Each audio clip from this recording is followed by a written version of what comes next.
ఆశిస్తున్నారు. ఆ రకంగానే వారి చర్చలు కూడా కొనసాగించారు. సో ఒకసారి మనం సత్య దగ్గరికి కూడా వెళ్దాం. సచివాలయంలో జరిగినటువంటి చర్చలు, వాటి సారాంశం ఏంటి? మంత్రులు కూడా సీఎం వద్దకు వెళ్ళారు. వెళ్ళబోయే ముందు వాళ్ళు కూడా ఏమైనా రియాక్ట్ అయ్యారా? ఉద్యోగ సంఘాలకు సంబంధించి ఓవరాల్గా వారు ఏ అంశాలను కూడా ప్రధానంగా మంత్రుల కమిటీ ముందు ఉంచారు? సో దానికి మంత్రుల నుంచి వచ్చినటువంటి స్పందన ఏంటి? అక్కడ ఉద్యోగ సంఘాలు కూడా ఇప్పటి వరకు చేసినటువంటి ప్రకటనను కూడా కొంతవరకు మనం లైవ్లో చూసాం. మీరు మొత్తం కూడా ఫాలో అయ్యారు కాబట్టి వాళ్ళ మధ్య ఎలాంటి చర్చలు జరిగాయి? చర్చల పట్ల ఇప్పటి వరకు ఉద్యోగులు ఏ రకమైనటువంటి స్పందనని వ్యక్తం చేస్తున్నారు? సత్య,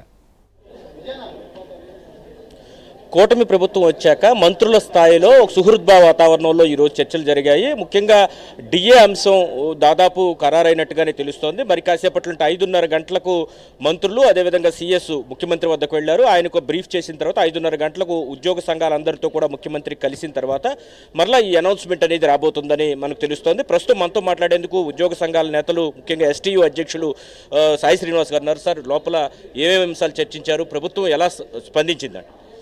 వాస్తవంగా ఈరోజు జరిగినటువంటి సమావేశంలో ముఖ్యమంత్రి గారి ఆదేశాల మేరకు ఈ గ్రూప్ ఆఫ్ మినిస్టర్స్ వచ్చి ఉద్యోగ ఉపాధ్యాయ సంఘాలతో జరిగినటువంటి సమావేశంలో మేము ప్రధానంగా కోరింది 12వ పీఆర్సీ ఇప్పటికీ 27 నెలలు ఆలస్యమైంది. 27 నెలలు కూడా ఆర్థికంగా చాలా నష్టపోయి ఉన్నాం. కాబట్టి వెంటనే పీఆర్సీ కమిటీని నియమించి ఇమీడియట్గా 30% ఐఆర్ మీద మేము పట్టుబట్టడం జరిగింది. అదేవిధంగా పెండింగ్లో ఉన్నటువంటి 4 డిఏలు, సరెండర్ లీవ్ బకాయిలు, రిటైర్మెంట్ అయినటువంటి ఉద్యోగులు, ఉపాధ్యాయుల యొక్క పెన్షనరీ బెనిఫిట్స్ అన్ని కూడా అదే రోజున ఇవ్వాలనే విషయాల మీద ఆర్థికంగా దీని మీద ప్రధానంగా పట్టుబట్టడం జరిగింది.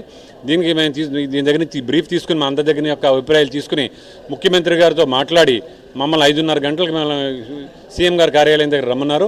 అక్కడికి వెళ్ళిన తర్వాత తప్పనిసరిగా వీటి మీద ఒక దీపావళి రోజున మంచి సుహృద్భావ వాతావరణంలో మంచి పండుగ చేసుకునే విధంగా రావాలని చెప్పి మేము ఆకాంక్షిస్తూ ఉన్నాం. ముఖ్యమంత్రి గారు కూడా ఇదే విషయాన్ని మేము చెప్పాలనుకుంటున్నాం. సార్, మంత్రులు ఏమైనా స్పందించారా? మీరు చెప్పినవన్నీ విన్నారు, వాళ్ళు ఏమైనా స్పందించారా? ఎటువంటి నిర్ణయం రాబోతుంది అనుకుంటున్నారు? ఈరోజు మరి 16 నెలల అనంతరము గ్రూప్ ఆఫ్ మినిస్టర్స్ సమావేశం జరగడం, దానికి సంబంధించి సానుకూలంగా వైఖరి మంత్రుల నుంచి వస్తుంది అనేటువంటిది అనుకుంటున్నాం. అయితే సమావేశంలో మేము చెప్పినటువంటి అన్ని డిమాండ్లకు సంబంధించినటువంటి దాంట్లో సానుకూలంగా 4 గంటల పాటు చర్చలని మరి వారు వినడం అనేటువంటి జరిగింది. మరి ప్రధానంగా ఉపాధ్యాయులకు సంబంధించి, ఉద్యోగులకు సంబంధించి, పెన్షనర్స్కి సంబంధించి, అదేవిధంగా విద్యారంగ సమస్యలకు సంబంధించినటువంటి అన్ని అంశాలు తెలియజేసినప్పటికీ వారు విసుక్కోకుండా అన్ని సమస్యల్ని నోట్ చేసుకోవడం జరిగింది. ఈ విషయాలన్నింటినీ కూడా సీఎం గారికి బ్రీఫ్ చేసిన తర్వాత సంఘాలకు సంబంధించి 5:30 గంటలకు రమ్మని చెప్పడం జరిగింది. అక్కడ మేమేంటంటే సానుకూలమైనటువంటి వాతావరణం, మరి ఏదైతే 13 లక్షల మందికి సంబంధించినటువంటి రాష్ట్రంలో ఉన్నటువంటి మరి జీతగాళ్ళు ఎవరైతే ఉన్నారో, జీతం తీసుకునేటువంటి స్వీకరించేటువంటి వాళ్ళందరూ కూడా ఒక ఆశాభావంతో అందరూ కూడా ఏంటంటే ఎదురు చూస్తున్నారు అనేటువంటిది వాస్తవం. మరి ప్రధానంగా విద్యారంగానికి సంబంధించినటువంటి, ఉపాధ్యాయులకు సంబంధించినటువంటి విషయంలో ఫ్యాప్టోగా ఆల్రెడీ 26,000 మంది మరి లీవ్లో అప్లై చేసి 18,000 మంది దాకా డైరెక్ట్గా ప్రత్యక్ష పోరాటం అనేటువంటిది కూడా చేయడం అనేటువంటిది జరిగింది. మరి ఈ పోరాటానికి స్పందించినటువంటి ప్రభుత్వం ఇటువంటి చర్చలు అనేటువంటివి ముందుగానే పెట్టింటే బాగుండనేటువంటి ఇది కూడా మంత్రులు గారు మరి వారు చెప్పడం అనేటువంటిది జరిగింది. దాన్ని కూడా మేము స్వీకరిస్తున్నాం. మరి ఈ క్రమంలో మరి ప్రధానంగా మేము ఆశించేటువంటిది ఏంటంటే విద్యారంగానికి సంబంధించినటువంటి దాంట్లో బోధనేతర పనులు లేకుండా స్వేచ్ఛాయుతమైనటువంటి బోధన కలగాలి అనేటువంటిది ఒకటి. రెండవది, ఏకీకృత సర్వీస్ రూల్స్ అనేటువంటివి గత ప్రభుత్వం ఎప్పుడైతే సీఎం గారు చంద్రబాబు నాయుడు గారు ఉన్నప్పుడు 72, 73, 74 జీవోలు వచ్చాయో అవి మరుగున పడ్డాయి గత ప్రభుత్వంలో. వాటిని మళ్ళీ తిరిగి అమలు చేయాలనేటువంటిది మేము కోరడం అనేటువంటిది జరిగింది. దాని ద్వారా విద్యారంగం అనేటువంటిది మరి బ్రహ్మాండంగా ముందుకు పోవడం అనేటువంటిది జరిగేటువంటి అవకాశం ఉంది. అదేవిధంగా పంచాయతీరాజ్ పిల్లలకు సంబంధించినటువంటి విషయంలో కారుణ్య నియామకాలు 980 మంది దాకా ఈ రాష్ట్రంలో మరి ఏజ్ బార్ అయ్యేటువంటి పరిస్థితి అనేటువంటిది కూడా కనపడతా ఉంది.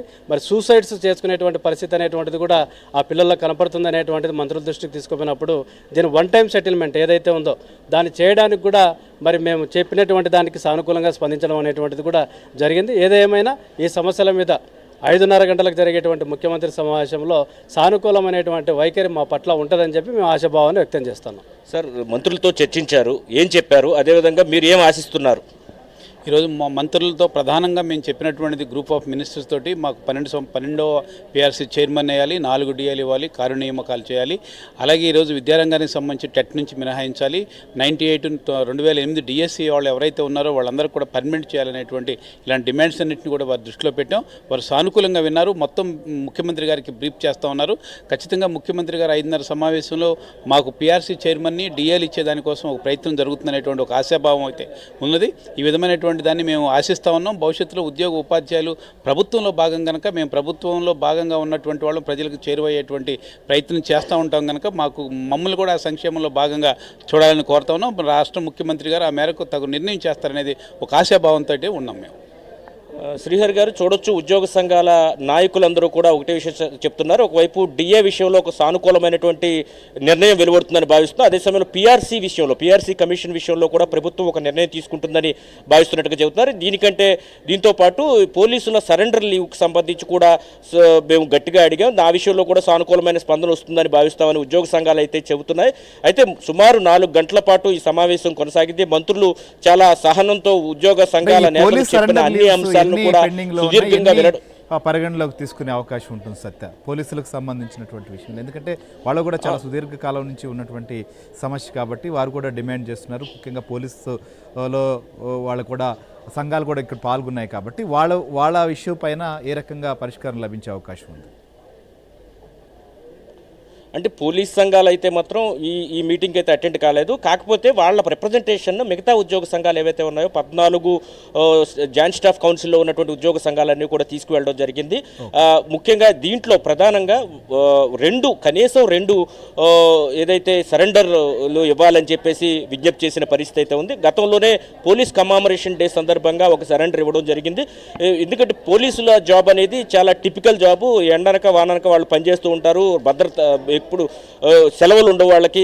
కాబట్టి ఇటువంటి జాబ్లో ఉన్న వాళ్ళకి కనీసం ప్రభుత్వ బాధ్యతగా వాళ్ళకి ఈ సరెండర్స్ ఇవ్వాల్సి ఉందని చెప్పి ఉద్యోగ సంఘాల నేతలు చెబుతున్నారు. కాబట్టి వాళ్ళకి ఈ విషయంలో న్యాయం చేయాలని చెబుతున్నారు. మరోవైపు డిఏ విషయం దాదాపు ప్రభుత్వం సానుకూలంగా ఉన్నట్టుగానే కనిపిస్తుంది. ఇక పీఆర్సీ కమిషన్ విషయంలో కూడా ప్రభుత్వం ఏదో ఒక నిర్ణయం తీసుకునేటట్టుగానే కనిపిస్తున్న నేపథ్యంలో ఉద్యోగ సంఘాలు ఈ విషయాల్లో సానుకూలమైన దృక్పథంతో ప్రభుత్వం ముందుకెళ్తే రానున్న రోజుల్లో మరిన్ని చర్చలు ప్రభుత్వంతో పదే చర్చలు జరపడం ద్వారా ఈ ఉద్యోగుల సమస్యలు కొంతమేరకైనా పరిష్కారం అవుతాయి. అదే సమయంలో ఉద్యోగులకు ప్రభుత్వానికి మధ్య ఒక బాండింగ్ అనేది ఏర్పడుతుంది. ఉద్యోగులు కూడా ప్రభుత్వంలో భాగమే కాబట్టి 15 లక్షల మంది ఎవరైతే సిపిఎస్ ఉద్యోగులు కావచ్చు, నాన్ సిపిఎస్ ఉద్యోగులు అంటే ఓపీఎస్ ఉద్యోగులు కావచ్చు, వీళ్ళందరూ కూడా రాష్ట్రంలో ఉన్నారు. వీళ్ళందరి మధ్య ఒక బాండింగ్, ప్రభుత్వంలో తాము భాగస్వాములు అనే భావన ప్రభుత్వం వారి కోరికలు నెరవేర్చినప్పుడు కలుగుతుందనే భావన అయితే ఉద్యోగ సంఘాలు అయితే చెబుతున్నాయి. పోలీసులకు సంబంధించి 2 సరెండర్ లీవ్స్ అయితే మాత్రం కనీసం ఇవ్వాలని ఉద్యోగ సంఘాలు మంత్రులను కోరారు. మంత్రులు ఉద్యోగ సంఘాలు చెప్పిన అన్ని అంశాలను విని ముఖ్యమంత్రికి వీటిని బ్రీఫ్ చేస్తూ సాయంత్రం 5:30 గంటలకు అందుబాటులో ఉండి సీఎం కార్యాలయానికి, సీఎం